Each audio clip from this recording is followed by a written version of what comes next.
Welcome to smart study planet. ഇന്ന് നമ്മൾ discuss ചെയ്യാൻ പോകുന്നത് കേട്ടിട്ടിലെ പ്രധാനപ്പെട്ട ഒരു ഭാഗമായിട്ടുള്ള സൈക്കോളജിയിൽ നിന്നുള്ള ക്വസ്റ്റ്യൻ ആൻസേഴ്സ് ആണ്. ഓക്കെ, ഫസ്റ്റ് ക്വസ്റ്റ്യൻ, സൈക്കോളജി എന്ന പദം ആദ്യമായി ഉപയോഗിച്ചത് ആരാണ്? Answer Rudolf Goeckel. Next question, psychology term is derived from dash language. Answer Greek. Next question, the word psyche means? Answer soul അല്ലെങ്കിൽ ആത്മാവ്. Next question, the word logos means? Science അല്ലെങ്കിൽ ശാസ്ത്രം. Next question, psychology എന്നാൽ ആത്മാവിൻ്റെ ശാസ്ത്രം ആണെന്ന് നിർവചിച്ചത് dash ആണ്? Answer Aristotle and Plato. Next question, psychology എന്നാൽ മനസ്സിൻ്റെ ശാസ്ത്രമാണെന്ന് നിർവചിച്ചത് ഡാഷ് ആണ്? Answer Kant. Next question, psychology എന്നാൽ ബോധമണ്ഡലത്തിൻ്റെ പഠനമാണെന്ന് പറഞ്ഞത് ഡാഷ് ആണ്? William Wundt and William James. Next question, psychology എന്നാൽ വ്യവഹാരത്തിൻ്റെ ശാസ്ത്രമാണെന്ന് പറഞ്ഞത് ഡാഷ് ആണ്? Answer J B Watson. Next question, psychology divided into two. They are pure psychology and applied psychology. Next question, അനുഭവങ്ങളെയും വ്യവഹാരങ്ങളെയും കുറിച്ചുള്ള പഠനമാണ് മനഃശാസ്ത്രം എന്ന് പറഞ്ഞത്? Answer B F Skinner. Next question, പരിസ്ഥിതിയും വ്യക്തിയും തമ്മിലുള്ള പരസ്പര ബന്ധത്തെക്കുറിച്ച് പ്രതിപാദിക്കുന്ന ശാസ്ത്രശാഖയാണ് മനഃശാസ്ത്രം എന്ന് പറഞ്ഞത്? Answer Murphy. നെക്സ്റ്റ് ക്വസ്റ്റ്യൻ, മാനവിക പ്രക്രിയയെക്കുറിച്ചും വ്യവഹാരത്തെക്കുറിച്ചുമുള്ള പഠനമാണ് മനഃശാസ്ത്രം എന്ന് പറഞ്ഞത്? Answer Robert A Baron. Next question, മനസ്സിനെക്കുറിച്ചുള്ള ശാസ്ത്രീയ പഠനമാണ് മനഃശാസ്ത്രം എന്ന് പറഞ്ഞത്? Answer C F Valentine.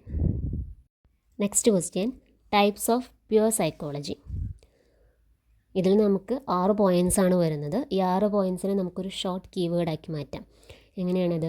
Gang C S, general psychology, abnormal psychology, neuro psychology, genetic psychology, gang. C S means child psychology and social psychology. Okay, next question, types of applied psychology. ഇതിനെയും നമുക്കൊരു short വേർഡായിട്ട് മാറ്റാം. Mice, military psychology, industrial psychology, clinical psychology, educational psychology. ഇനി നമുക്ക് types of സൈക്കോളജിയുടെ definitions ആണ് നോക്കുന്നത്. General psychology എന്ന് പറഞ്ഞു കഴിഞ്ഞാൽ നമുക്കറിയാമല്ലോ. സോ ഞാൻ അതിൻ്റെ ഡെഫിനിഷൻ അല്ലെങ്കിൽ അതിൻ്റെ എക്സ്പ്ലനേഷൻ പറയുന്നില്ല. നെക്സ്റ്റ് വരുന്നതാണ് അബ്നോർമൽ സൈക്കോളജി, അതല്ലെങ്കിൽ അപസാമാന്യ മനഃശാസ്ത്രം. അസാധാരണമായ പെരുമാറ്റങ്ങളെക്കുറിച്ച് പഠനം നടത്തുന്ന ശാസ്ത്രശാഖയെയാണ് അപസാമാന്യ മനഃശാസ്ത്രം എന്ന് പറയുന്നത്. ഓക്കെ, അസാധാരണമായ പെരുമാറ്റങ്ങളെക്കുറിച്ച് പഠനം നടത്തുന്ന ശാസ്ത്രശാഖയെയാണ് അപസാമാന്യ മനഃശാസ്ത്രം എന്ന് പറയുന്നത്. ഓക്കെ, ഇനി നെക്സ്റ്റ് വൺ വരുന്നത് നാഡീ മനഃശാസ്ത്രമാണ്, അതല്ലെങ്കിൽ ന്യൂറോ സൈക്കോളജി. മസ്തിഷ്കം, നാഡീവ്യൂഹം, ഇന്ദ്രിയങ്ങൾ, ഗ്രന്ഥികൾ തുടങ്ങിയവയുടെ ഘടനയും പ്രവർത്തനങ്ങളും നമ്മുടെ വ്യവഹാരത്തിൽ, അതായത് ബിഹേവിയറിൽ വരുത്തുന്ന സ്വാധീനത്തെ പറ്റിയുള്ള മനഃശാസ്ത്ര ശാഖയാണ് നാഡീ മനഃശാസ്ത്രം അല്ലെങ്കിൽ ന്യൂറോ സൈക്കോളജി എന്ന് പറയുന്നത്. ഓക്കെ, മനസ്സിലായല്ലോ? മസ്തിഷ്കം, നാഡീവ്യൂഹം, ഇന്ദ്രിയം, ഗ്രന്ഥികൾ, ഇതെല്ലാം ഇവയുടെ ഘടനയും പ്രവർത്തനങ്ങളുമെല്ലാം നമ്മുടെ ബിഹേവിയറിൽ വരുത്തുന്ന സ്വാധീനം അല്ലെങ്കിൽ മാറ്റം, അതിനെ പറ്റിയുള്ള മനഃശാസ്ത്ര ശാഖയാണ് നാഡീ മനഃശാസ്ത്രം അല്ലെങ്കിൽ ന്യൂറോ സൈക്കോളജി എന്ന് പറയുന്നത്. ഓക്കെ, നെക്സ്റ്റാണ് ജനറ്റിക് മനഃശാസ്ത്രം, അതല്ലെങ്കിൽ ജനറ്റിക് സൈക്കോളജി, അതല്ലെങ്കിൽ പാരമ്പര്യ മനഃശാസ്ത്രം. അതിൻ്റെ ആ ഒരു പേരിൽ തന്നെ നമുക്ക് അതിൻ്റെ എക്സ്പ്ലനേഷൻ ഉണ്ട് അല്ലേ. പാരമ്പര്യമായി ഒരു വ്യക്തി ആർജിക്കുന്ന സ്വഭാവം അല്ലെങ്കിൽ പെരുമാറ്റ രീതികൾ, ഇതെല്ലാം ഇവിടെ പഠന വിഷയമായിട്ട് വരുന്നുണ്ട്, ജനറ്റിക് മനഃശാസ്ത്രത്തിൽ വരുന്നുണ്ട്. അതായത് പാരമ്പര്യമായി ഒരു വ്യക്തിക്ക് കിട്ടുന്ന പല കാര്യങ്ങളും അത് ആ ഒരു വ്യക്തിയുടെ ജനനം മുതൽ വാർദ്ധക്യം വരെയുള്ള ജീവിതത്തെ സ്വാധീനിക്കുന്നുണ്ട്. അതിനെക്കുറിച്ചിട്ടുള്ള പഠനശാഖയാണ് പാരമ്പര്യ മനഃശാസ്ത്രം അല്ലെങ്കിൽ ജനറ്റിക് സൈക്കോളജി എന്ന് പറയുന്നത്. ഓക്കെ, അടുത്തതാണ് ശിശു മനഃശാസ്ത്രം, ചൈൽഡ് സൈക്കോളജി. ഒരു കുട്ടിയുടെ ജനനം മുതൽ 12 വയസ്സ് വരെയുള്ള ആ കുട്ടിയുടെ കാര്യങ്ങൾ, പെരുമാറ്റ രീതികൾ, ആ കുട്ടിയുടെ പ്രവർത്തനങ്ങൾ, ആ കുട്ടിയുടെ സ്വഭാവം തുടങ്ങിയ കാര്യങ്ങളെക്കുറിച്ചിട്ടൊക്കെ പ്രതിപാദിക്കുന്ന മനഃശാസ്ത്ര ശാഖയാണ് എല്ലാം.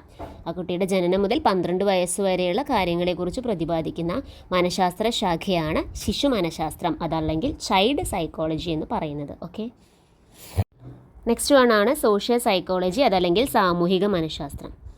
വ്യക്തികളുടെ സാമൂഹിക കാഴ്ചപ്പാടുകൾ, സാമൂഹിക ബന്ധങ്ങൾ, സാമൂഹിക ഇടപെടലുകൾ, സാമൂഹിക വ്യവഹാരങ്ങൾ തുടങ്ങിയവയെക്കുറിച്ച് പഠനം നടത്തുന്ന മനഃശാസ്ത്ര ശാഖയാണ് സാമൂഹിക മനഃശാസ്ത്രം, അതല്ലെങ്കിൽ സോഷ്യൽ സൈക്കോളജി.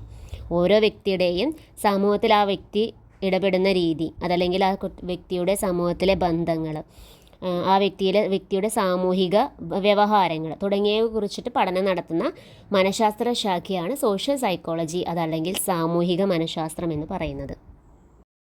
അടുത്തതാണ് എഡ്യൂക്കേഷണൽ സൈക്കോളജി, അതല്ലെങ്കിൽ വിദ്യാഭ്യാസ മനഃശാസ്ത്രം. അപ്ലൈഡ് സൈക്കോളജിയുടെ ടൈപ്സാണ് എഡ്യൂക്കേഷണൽ സൈക്കോളജി അല്ലെങ്കിൽ വിദ്യാഭ്യാസ മനഃശാസ്ത്രം. പഠന ബോധന പ്രക്രിയയെക്കുറിച്ച് പ്രതിപാദിക്കുന്ന മനഃശാസ്ത്ര ശാഖയാണ് വിദ്യാഭ്യാസ മനഃശാസ്ത്രം, അതല്ലെങ്കിൽ എഡ്യൂക്കേഷണൽ സൈക്കോളജി എന്ന് പറയുന്നത്. പഠന ബോധന പ്രക്രിയയെക്കുറിച്ച് പ്രതിപാദിക്കുന്ന മനഃശാസ്ത്ര ശാഖയാണ് വിദ്യാഭ്യാസ മനഃശാസ്ത്രം, അതല്ലെങ്കിൽ educational psychology. Okay, next one എന്ന് പറയുന്നത് ചികിത്സാ മനഃശാസ്ത്രം, അതല്ലെങ്കിൽ ക്ലിനിക്കൽ സൈക്കോളജിയാണ്. വ്യക്തികളിലെ മാനസിക പ്രശ്നങ്ങൾ തിരിച്ചറിഞ്ഞ് പരിഹാര മാർഗങ്ങൾ കണ്ടെത്താൻ സഹായിക്കുന്ന മനഃശാസ്ത്ര ശാഖയാണ് ചികിത്സാ മനഃശാസ്ത്രം, അതല്ലെങ്കിൽ ക്ലിനിക്കൽ സൈക്കോളജി എന്ന് പറയുന്നത്. ഓക്കെ, ഒരു വ്യക്തികളിലെ മാനസിക പ്രശ്നങ്ങൾ തിരിച്ചറിഞ്ഞ് പരിഹാര മാർഗങ്ങൾ കണ്ടെത്താൻ സഹായിക്കുന്ന മനഃശാസ്ത്രമാണ് ചികിത്സാ മനഃശാസ്ത്രം, അതല്ലെങ്കിൽ ക്ലിനിക്കൽ സൈക്കോളജി എന്ന് പറയുന്നത്. ഓക്കെ, നെക്സ്റ്റ് വൺ ആണ് ഇൻഡസ്ട്രിയൽ മനഃശാസ്ത്രം, അതല്ലെങ്കിൽ വ്യാവസായിക മനഃശാസ്ത്രം എന്ന് പറയുന്നത്. അതായത് തൊഴിൽ രംഗത്ത് തൊഴിലാളികൾ അതിജീവിക്കുന്ന സംഘർഷങ്ങൾ, അവിടെ ഉണ്ടാകുന്ന പ്രശ്നങ്ങൾ, ഇവയെക്കുറിച്ചെല്ലാം ശാസ്ത്രീയമായി പഠിച്ച് അപഗ്രഥിച്ച് പരിഹാര മാർഗങ്ങൾ നിർദ്ദേശിക്കുന്ന മനഃശാസ്ത്ര ശാഖയാണ് വ്യാവസായിക മനഃശാസ്ത്രം, അതല്ലെങ്കിൽ ഇൻഡസ്ട്രിയൽ സൈക്കോളജി എന്ന് പറയുന്നത്. Okay, last one military psychology, അതല്ലെങ്കിൽ സൈനിക മനഃശാസ്ത്രം. അതായത് അവരെ തിരഞ്ഞെടുക്കുന്നതിന് ആവശ്യമായിട്ടുള്ള പരീക്ഷകൾ നടത്തുക, അവരുടെ മനോവീര്യം സംബന്ധിച്ച് പ്രശ്നങ്ങൾ കൈകാര്യം ചെയ്യുക, പിന്നെ അവരുടെ പ്രശ്നങ്ങൾക്ക് പരിഹാരമായിട്ട്, അതായത് അവരുടെ മനോവീര്യം വർദ്ധിപ്പിക്കുന്നതിനുള്ള പ്രശ്നങ്ങൾ, അതല്ലെങ്കിൽ അതിനെ എഫക്റ്റ് ചെയ്യുന്ന പ്രശ്നങ്ങൾ എന്തൊക്കെയാണെന്ന് കണ്ടെത്തിക്കഴിഞ്ഞാൽ അതിനുള്ള പരിഹാര മാർഗ്ഗങ്ങൾ കണ്ടുപിടിക്കുക തുടങ്ങിയവയെക്കുറിച്ച് പഠിക്കുന്ന മനഃശാസ്ത്ര ശാഖയാണ് സൈനിക മനഃശാസ്ത്രം, അല്ലെങ്കിൽ ഇൻഡസ്ട്രിയൽ സൈക്കോളജി എന്ന് പറയുന്നത്. So these are the types of pure psychology and applied psychology.